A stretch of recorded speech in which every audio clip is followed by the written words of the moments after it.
présenter aujourd'hui un tarot. C'est le tarot des alchimistes. Voilà. Alors, première lame, nous avons donc l'adepte. L'adepte, c'est la personne qui n'est pour l'instant pas encore initiée, mais qui sent intrinsèquement qu'elle doit effectuer un travail intérieur.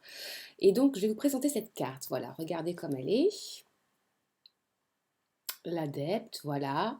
Nous avons donc au bas de la carte, vous le voyez, la symbolique, c'est-à-dire la logarithmique du nombre d'or. Et donc le nombre d'or, c'est un nombre que l'on retrouve dans toute la création.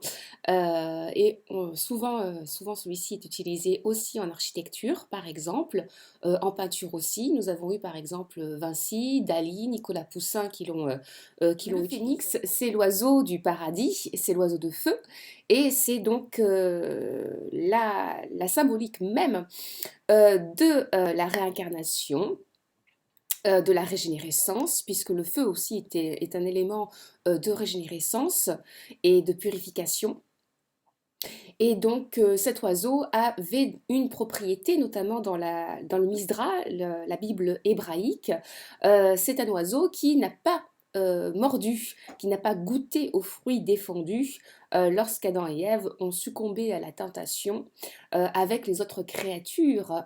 Et donc le phénix est donc cet animal sacré qui a pu connaître l'immortalité, et on dit que généralement c'est un oiseau qui est très rare et qu'il ne peut y en avoir qu'un seul, et que sa durée de vie est estimée entre 500 voire 1000 ans.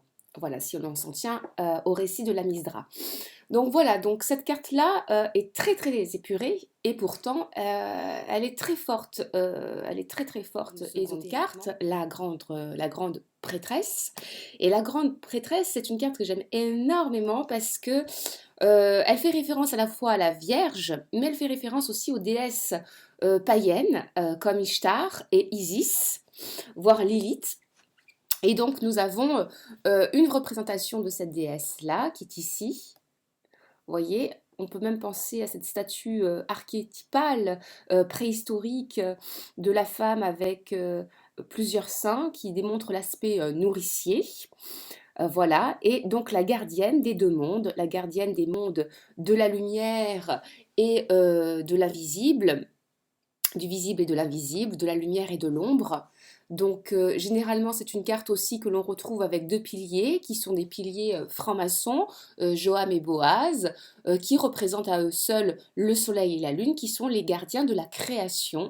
Donc c'est pour démontrer que dans les lames, dans les premières figures archétypales, c'est-à-dire les 6 premières lames, nous avons à chaque fois un aspect polaire et toujours très symétrique dans l'utilisation des énergies et des éléments.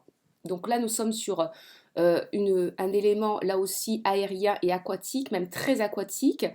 L'élément aussi, l'astre qui régit cette carte est la lune. Nous l'avons ici en dernier quartier d'ailleurs. Et le dernier quartier, c'est ce qui appelle généralement la nouvelle lune.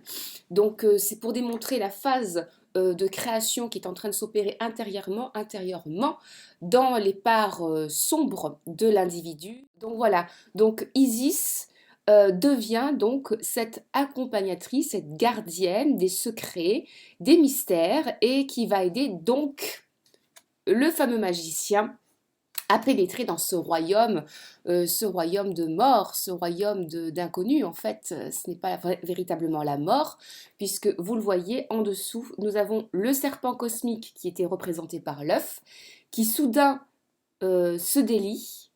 Il a deux têtes. Là aussi, on a la duplicité à la fois avec les lions et les deux têtes des serpents qui, une fois renoués, forment l'Ouroboros, mais aussi un 8, le 8 de l'infini, donc du cycle de la vie, de l'immortalité, elle-même représentée d'ailleurs par le phénix dans la première lame, puisque je vous le rappelle, le phénix est le symbole même de l'immortalité. Donc travailler sur soi pour se rendre perfectible, devenir aussi rare que le phénix, c'est une façon d'atteindre une forme d'immortalité. Vous le voyez bien, elle garde aussi des clés, et pour faire référence aussi au rôle de la papesse, puisque parfois elle est fortement représentée aussi comme étant une papesse.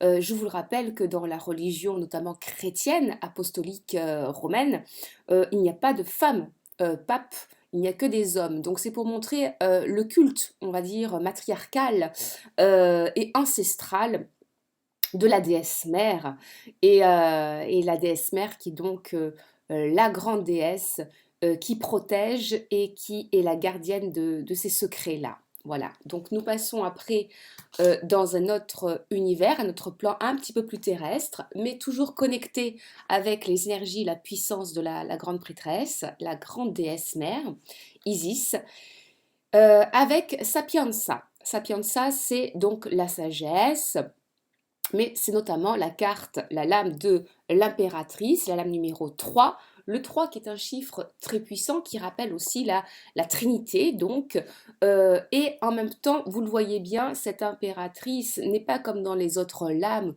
ou autres tarots de Marseille. C'est une impératrice très féminine, très sensuelle, là aussi avec une ceinture qui rappelle donc la ceinture dorée des mythes grecs, notamment de la déesse Aphrodite, la déesse de l'amour. Voilà. Et donc l'aigle qui est aussi un symbole de noblesse, mais c'est aussi l'animal qui est très solaire, puisque c'est un animal qui vole au-dessus des nuages et qui est le seul à pouvoir regarder en face le soleil. Et donc cet emblème fait référence notamment au culte mithriastique, mais aussi mandéen, c'est-à-dire que cela rappelle donc les cultes et les messages de Zarathustra, un grand sage et grand immortel dont a parlé Nietzsche dans ses romans philosophiques. Et donc cette femme-là est gardienne de cette grande sagesse qui provient donc de la déesse mère, qui canalise cette énergie et donc la transmet à la femme. Nous voyons d'ailleurs la descente, on va dire, de cet Esprit Saint, de cette connaissance, parce que le livre est ouvert, le livre donc de la papesse est ouvert, et descend donc au-dessus de la couronne, au-dessus de la tête de l'impératrice. Nous voyons aussi que l'impératrice est auréolée, tout comme la Vierge, ou tout comme les grands saints des grandes religions. Donc tout ceci pour montrer que c'est une personne qui est illuminée, qui est éclairée, et qui donc va porter, va diluer cette connaissance. Voilà. Donc en dessous de ses pieds, nous voyons qu'elle a dépassé donc le monde de la lune, le monde de la déesse, et donc que sous ses pieds, il y a bien donc ce monde de nuit et ce monde de connaissance et de mystère qu'elle domine et qui rentre en combustion, puisque nous voyons que le feu commence à prendre.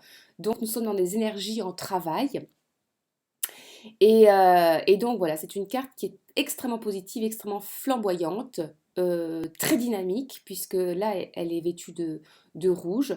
Mais je le rappelle que dans différentes cartes, l'impératrice est souvent habillée d'une robe bleue qui fait là aussi, qui renvoie là aussi donc à la fameuse robe de la connaissance, du mysticisme, de la grande prêtresse, excusez-moi. Voilà. Donc numéro 4, nous entamons donc une carte qui devient masculine. On passe du féminin sacré au masculin sacré. Et donc là, nous faisons connaissance avec une carte que j'aime beaucoup, c'est Adam. C'est le premier homme. Voilà. Et donc ce premier homme, vous le voyez, est très musclé et plutôt âgé. On le voit sous une figure plutôt vieillie, étrangement. C'est loin des stéréotypes que nous avons de par la Genèse. Et nous avons donc l'œil qui voit tout, et cet œil unique, c'est Sirius, c'est l'étoile double, une étoile qui est dans la constellation d'Orion, et cette étoile était extrêmement importante, notamment dans le lever héliaque des Égyptiens. Donc c'est une étoile aussi qui est la plus éclatante, qui possède la plus forte magnitude stellaire, et c'est une étoile qui était vénérée par les Égyptiens. Nous atteignons une carte extrêmement intéressante, c'est-à-dire la carte numéro 5. une carte qui est plutôt euh, radicalement différente des autres. Nous avons donc le sacerdoce, c'est-à-dire le prêtre, le pape. Nous voyons qu'il tient d'ailleurs une posture très intéressante au niveau ésotérique. C'est souvent une posture qui rappelle la posture du Christ, mais aussi du Baphomet, notamment dans des gravures d'Eliphas Lévi et bien d'autres. C'est une posture magique. C'est une posture qui, avec l'imposition des mains, fait appel à une magie particulière. Nous voyons que là aussi, de nouveau, nous avons la lune et le soleil, qui sont l'un en combustion et l'autre donc en humidité. Hein, et nous avons donc dans la main de ce pape un globe qui rappelle donc le globe de Galilée. Je vous rappelle qu'à l'époque, les papes eux-mêmes avaient donc fait une espèce de croisade contre Galilée, qui avait lui-même découvert d'ailleurs des étoiles, je crois, dans la constellation du Grand Chien, et qui avait remis en cause tout le système copernicien, à savoir que la Terre n'est pas plate, mais ronde. Voilà, donc nous arrivons à la carte numéro 6. Carte numéro 6 qui est...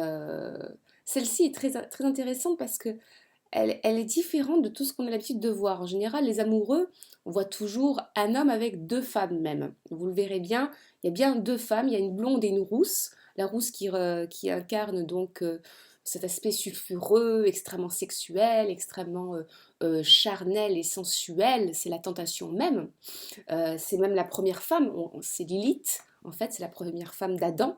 Et en même temps, nous avons une femme blonde qui représente la douceur, qui représente Ève.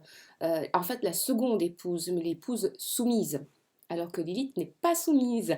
Voilà, donc nous avons les amoureux. Les amoureux, donc là aussi nous retrouvons l'étoile Sirius. Voilà. Et sous cette étoile, nous avons une colombe, la colombe de la paix, mais c'est aussi la colombe de l'amour, là aussi qui représente Aphrodite. Nous sommes, je le rappelle, dans des énergies qui étrangement, dans ce tarot, je trouve, hein, sont extrêmement sexuées. Voilà, nous le voyons là dans la carte de l'impératrice. Je vous rappelle que la ceinture c'est un aigle, alors que normalement c'est plutôt une colombe. Et vous voyez bien que cette colombe descend donc de l'étoile, et que dans sa descente, il y a donc des roses. Et ces roses représentent en elles-mêmes tout le système alchimique. C'est-à-dire qu'en fait, il y a 7 pétales. Et ces 7 pétales représentent donc la descente du Saint-Esprit, de la grâce, ce que l'on va nommer le charisme, cette espèce comme ça d'énergie et de connaissances fortes, euh, qui va guider donc les initiés, en fait les mages, que sont devenus les amoureux, c'est-à-dire le féminin et le masculin, le yin et le yang, la lune et le soleil. Nous sommes donc dans une parité absolue, et vous voyez bien que il y a dans ces deux énergies, nous voyons que l'un et l'autre se tendent la main et tirent sur chacune des roses. C'est un moment donc d'équilibrage, de mesure nécessaire pour parvenir donc à un équilibre dans ce couple, dont le centre, vous le voyez, est là aussi un calice ou une fiole ailée, c'est-à-dire quelque chose qui est béni, quelque chose qui est auréolé par une énergie supérieure provenue des astres. Donc nous voyons bien que dans cette carte-là, qui préfigure des derniers systèmes archétypaux de la première série des arcanes, de la lame 0 à la lame 6, préfigure donc de la naissance personnelle, la naissance non pas de la naissance d'un bébé, mais la naissance individuelle, la prise de conscience notamment. Donc là, par exemple, nous avons, où est-ce que j'en suis? J'ai perdu des cartes. Non, je ne les ai pas perdues. Nous avons la limpidité, par exemple, qui est la tempérance. Là aussi, donc le savant mélange, les mesures, du bien et du mal, des systèmes de pensée qui sont plutôt manichéens, qui fonctionne toujours en binaire, alors qu'il y a quelque chose de possible dans son nouveau fonctionnement, c'est-à-dire d'arriver à aboutir à quelque chose qui est de l'ordre du ternaire. Donc, on est d'ailleurs dans ce symbole avec l'impératrice, celle qui entame justement le processus alchimique. Donc la trinité, le ternaire est extrêmement important dans les tarots pour obtenir ce degré d'évolution et de connaissance. Voilà. Donc on pourrait continuer comme ça pendant des heures, mais je n'ai plus assez de salive. Et donc je crois on va prendre une dernière carte avant de se quitter. On va regarder donc la carte des étoiles. Les étoiles, donc c'est la carte 17. Et donc c'est une carte qui est intéressante, qui est plutôt rare. Nous avons à nouveau donc l'étoile Sirius avec les constellations. Tout ceci qui personnifie donc la grande déesse Isis, la déesse mère, celle qui enfante le monde, qui donne la vie à ce monde et qui le nourrit de ses énergies dans tout le système cosmique. Et nous voyons bien qu'elle est à nouveau représentée, mais sous une autre forme. Nous voyons donc la forme d'Héra. Héra, c'est la déesse du foyer, et vous voyez bien que nous avons des yeux de Pan. Et j'aime bien ces yeux parce que cela fait référence à nouveau donc à l'œil unique, cet œil unique qui voit tout et qui perce tous les mystères de la création. Et donc on est vraiment dans une énergie comme ça qui est très spectatrice, mais qui aide, qui est porteuse d'espoir, qui va donc aider le consultant à cheminer et apporter donc de la beauté et de la grâce. Et vous voyez l'importance des oiseaux aussi dans le tarot. Les oiseaux qui sont à chaque fois donc les passeurs, ceux qui sont reliés au plan, au plan, au plan céleste dans les mondes supérieurs parce que eux peuvent approcher donc le soleil.